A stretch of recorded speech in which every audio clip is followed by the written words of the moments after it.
Hi guys, Shamla here again. So I am, as you can see, I am in the assignments section of our Blackboard site. So I got here, let's just go, I'm gonna go to the home page.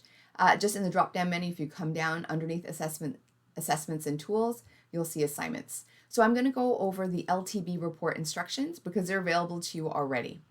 So as discussed, unfortunately, because of, as you can see from I shouldn't have named it that, but because of COVID-19, you are not able to do the report that we typically do, which involves going to the LTB and doing LTB observation. I have to say, guys, if you've not had the chance to go to the LTB, once everything is back to normal, oh my gosh, if you can take an hour or two and go to the LTB, especially if you think this is an area that that you might be interested in practicing in, I highly recommend it. Oh my word, you guys, like it is not like any other court or tribunal you've ever been to. It is a zoo. It is a circus. It is out of this world. Like it is crazy, crazy, crazy. It is worth the trip. Let me tell you, it is worth the trip, especially if you think this is an area that you might be practicing in. It's really good to know what what atmosphere you're going to be working in. Just in general, even like you could take this and apply it to any of your courses. It is always a good idea to know what kind of an atmosphere you're stepping into. So, if you, for example, if you know you want to practice in small claims court, go to small claims court and see what's happening before your first day in court, okay? Because it's always just a good idea. Also, too, you figure out parking and all that kind of stuff. All right, so let's take a look at your assignment. It is worth 13% of your final grade. Lucky number 13. So what I'm going to ask you to do, guys, there are 5 very short videos right here that the LTB actually puts out. They are a little bit older. They are, don't expect any like special effects or fight scenes. But they are extremely informative. So I'm going to ask you to watch these videos. It'll probably take about 15 minutes of your time. Please do note there have been minor changes to procedure in 3 of the videos. You'll get a pop-up menu or a pop-up little window that alerts you to that change. And so please be sure to read that pop-up before you, don't just hit OK without reading them. Also, some people may have trouble with the Adobe Player, so to assist with that, I will film another one of these like little videos. But it won't be me saying anything. It'll be more like a watching party. So you can get some popcorn, and I'll just stream all the videos for you in case you are having issues with your Adobe. Just in case you can't watch it on your computer. If you can watch it on your computer, that's preferable. Okay. So, based on watching the videos and making corrections for the procedural updates, please create a 2 to 3 page brochure, double-spaced, for your clients of what you learned from watching the videos about the process of getting ready for and appearing at the board, the landlord and tenant board. And that's 2 to 3 pages total for all 5 of the videos. There's no need for pictures or anything fancy. But the nice thing about this is that you will actually have something after this course that you could give to your clients, right? So it's a rough draft, and then you can make it fancy for your clients once you actually start practicing. Okay, so it's just what you can expect, and the reason that you decided to do this is because, let's pretend, super fun. You got an email from one of your clients, and I put the email there below. You've got an email from a client. He is a landlord who's trying to evict a tenant for non-payment of rent. You do not need to respond to his email, okay? But, so, you can assume that you're just going to send him this brochure, okay? But you need to make sure that the brochure addresses all of his questions. So basically, guys, I've given you this email to try and help you, include certain important specifics in your brochure. Okay, your brochure can go well beyond the questions that your client, your fictional client is asking, but at a bare minimum, it should address that. Okay, it's not an email back to him. It's like a little proper couple-page brochure. Okay. So this is the email that he's sending you. All right. I want you to look at it closely yourselves, because I went to great trouble to include all kinds of grammatical errors just for fun. Okay. Hey, best paralegal in the world. You guys, side note, don't start your emails with hey. I don't know. Everyone in of a certain age group does not like. I'm trying to adjust. I'm working through it. But a lot of people in certain age groups don't like emails that start with hey. So anyway, that's a side note. Hey, best paralegal in the world. I'm real nervous about this LTB trial I have to go to. It will help me loads with my anxiety if you could describe what I can expect on the hearing date.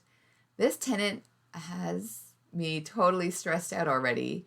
He hasn't paid my rent for almost 6 months now. What can I expect when I arrive at the hearing? What does the room look like? Where do I sit? Do I have to wear a suit? Are other people allowed to watch my trail? Are other people allowed to watch my trail? Guys, watch out for that on autocorrect. It's trial. What do I need to do to get ready for the trail? What's this duty council thing I hear about? You said it was simple, so how long should I expect to be there? Will I have to sit in a witness box when it's my turn to go? Will we get to ask the tenant questions? Who gets to go first? I don't want to go first. I want to have the last word.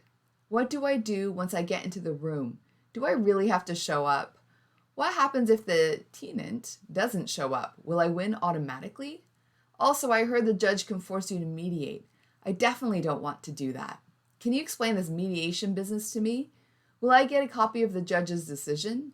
I'm so stressed, I can't wait for this to be over. Thanks, your client. Okay, I'm winging it right here, guys. If you want to, for fun, for a bonus point, if you want to, in the last page of your assignment, I'm going off script, you guys. If you want to, for a bonus point, you can circle all of the mistakes in this email. Okay, circle all of them. All right. If bonus point, you got to catch them all though. All right. So fun. Okay, I just did that. I don't know. Alrighty, so that's the email. And so there's a whole bunch of important things to note here. For some reason, my formatting is not great on this software. But one of the things that I did note to you is that just because, for example, this is a practice note, just for example, because your client sends you an email that's all casual and full of typos and grammatical issues, never means that we should. Okay, so you write back, if you were to respond to this email, it'll be something like, hi, Joe, comma, new line. Thanks so much for your email. Those are a bunch of great questions. I actually have a brochure that addresses all of your concerns. I'm attaching it for your reference. Please feel free to give me a call. And then you could send that email to him. You wouldn't respond to him with, a very informal email with typos or informalities. Okay. So that's an important one to note. Also too, guys, just because your client calls the person at the front of the room the judge doesn't mean that they are. Okay. So it's a common mistake. There is no judge at the LTB. There is no trial at the LTB, right? It's the adjudicator and a hearing. So anyway, those are just little side points. But anyway, that's the email. So there's a whole bunch of questions in there that I want you to be sure to address in your LTB brochure. Okay, so that's part 1, which is 4 marks. Okay. Now I also have some case briefs. There's a case brief requirement, and that's worth 9 marks. So it really is the more intensive part of the assignment. Okay, so I want you to find 2 different cases on each of the following 3 topics that are listed there. So I want you to find one case, and you can use Canley, Westlaw, Quick Law, whatever you're most comfortable with. And I want you to find one case where it worked out in favor of the landlord and one case where it worked out in favor of the tenant. In addition to providing me a case brief for each of your cases, I want you to provide me with an explanation of different outcome in which you explain what was different about each case to have it turn out differently in favor of opposite sides.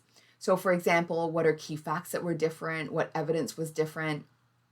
I also want cases where a particular section or subsection of the RTA was applied with a different outcome. Okay, so don't find, so I want it to deal with, I want it to deal with the same section or subsection of the RTA, okay? You've got to talk about how the differences in facts or evidence or whatever else impacted the application of the particular section or subsection of the RTA. You may use cases about residential tenancies heard at the LTB or any other Ontario court, okay? That's fine, but it must have to do with a residential tenancy and the Residential Tenancies Act, okay? Also, guys, there are literally tens of thousands of cases on Canley, if not more. So if you think you cannot thoughtfully contrast or explain your chosen cases, choose different ones, okay? Just choose different ones. Please claim your cases. I'm either going to put it up as a Blackboard discussion board or a wiki. I will update you on that. But claim your cases. So maybe you want to do it early because I do not want to read the same case twice. Okay, I will not read the same case twice. Okay, so claim them. Maybe want to claim them early. And remember, guys, like I said, there's tens of thousands of cases in this on residential tenancies and the RTA, so this should not be an issue.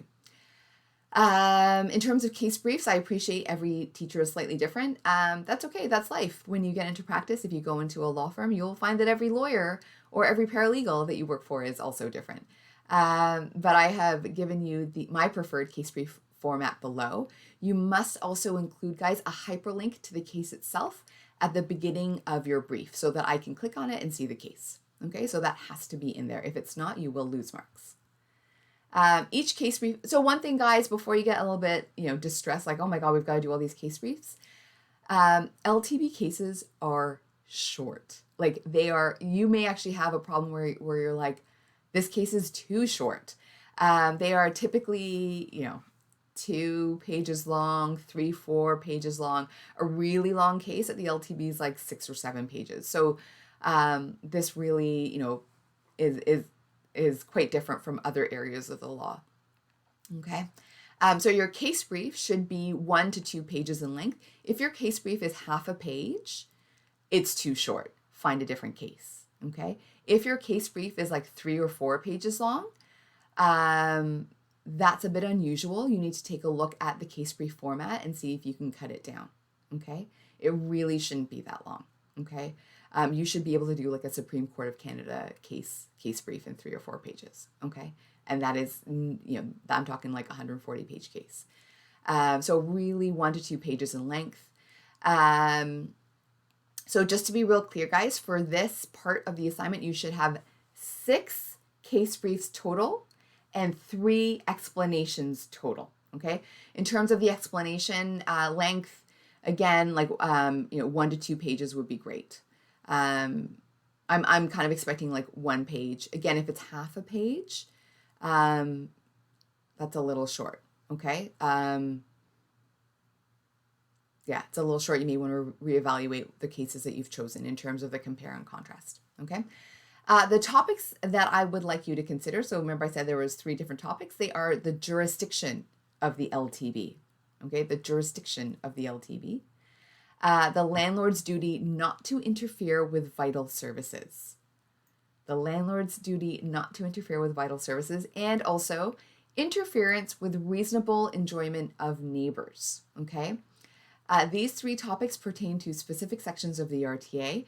Take a look at the RTA. Well, based on our first lecture this week, you'll get some guidance, but also take a look at the RTA and take a look at the index in particular to the RTA. The index to the RTA is incredibly helpful. It will tell you where to look in the RTA. And if you're still having trouble, just feel free to ask me. And then guys, finally, this is my preferred case brief format. It is FILAC. The style of cause, you need to put the case, the name of the case as per the McGill guide. That's the format I like. Facts, provide a summary of all relevant facts in full sentences. Issues, what is or are the issues of law at hand. Do your best to put that in your own words. Sometimes, like whether or not the tenant paid their rent is kind of hard to paraphrase. So if you can't, put that in your own words, that's okay. Law, what is or are the laws being considered? Be sure to pinpoint the section or subsection numbers and include the full and proper statute citation. So if you're referring to the Residential Tenancies Act 2006, which you should be sure to include the statute reference. Okay. Analysis, provide a summary of the decision maker's legal analysis. Conclusion, what was the outcome of the case, i.e., what did the decision maker decide? Also, I'm looking for a ratio or ratio decidendi. Why is the case important? What's the point of this case? What principle does this case establish? So a couple of really important notes with the case briefs, guys. I've had issues recently. All of a sudden, be sure to put everything in your own words. Do not copy and paste from the case and just slap it into the section that applies. I want things really 90% in your own words, unless there is a heck of an important quote. I don't expect to see any quotes in your case briefs. If you do quote anything, be sure to provide that pinpoint and that citation. And as always, guys, watch out for spelling, formatting, and grammar. Okay, guys, so that's the LTB report. If you have any questions, you can feel free to ask me during one of our live sessions, or you can always send me an email. Okay, guys?